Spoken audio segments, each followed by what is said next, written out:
ছোটবেলায় যখন জামা কাপড় বানাবে লাগতো, তো আমার আব্বা কি করতো, আমাকে দুই বোন ছিলাম বড়, তো দুই বোনের নিয়ে যাইতো। দুই বোনের দোকানে নিয়ে যায়, তো যেই কাপড়টা পছন্দ, যেটা ভালো লাগে, তো ওইটা না ওইটা দিয়ে ফুরাক টুরাক আর কি বানাই দিত। তো আমি কি করতাম, যেটা ভালো লাগতো ওইটা কয়া দিতাম যে এইটা দিয়ে নেবো, হেঁটে দিয়ে বানা দিত। আমার বোনও তাই করতো। বাড়ি আসার পরে আমার বোন সারা দুইয়ের মধ্যে, মানে উঠোনের মধ্যে মাটিতে গড়াগড়ি পারতো আর কইতো, চিক্কের পারতো, কি হয়েছে কি হয়েছে, কারো কাছে কয় না, খালি এক তরি কাদাই কাটবেরি লাগে। তো অবশেষে তার কাছে হকগলি যখন হইস করছে, বাড়ি চাষি মা সবাই তো একসাথেই থাকতো আগে, এখনো থাকে আমাকে বাড়ি, কিন্তু সবাই একসাথে মিলেমিশে থাকে।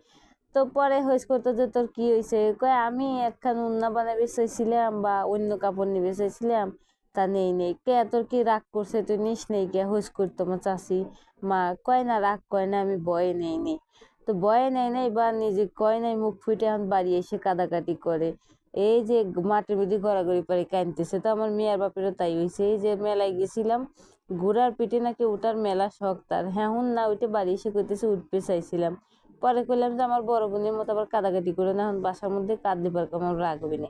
তো ওঠো নাই কে, পরে কয় তুমি আমার কইলে না, আমি তো তোমার বারবার কম, তুমি তো একবারও কইলে না। তো আমি উঠিনি, অবলা জিনিসের গাড়ে হুদি হুদি টাহা দিয়ে উঠে কষ্ট দেওয়ার লাভ আছে। তো হে কিন্তু উঠবে পারতে উঠলো।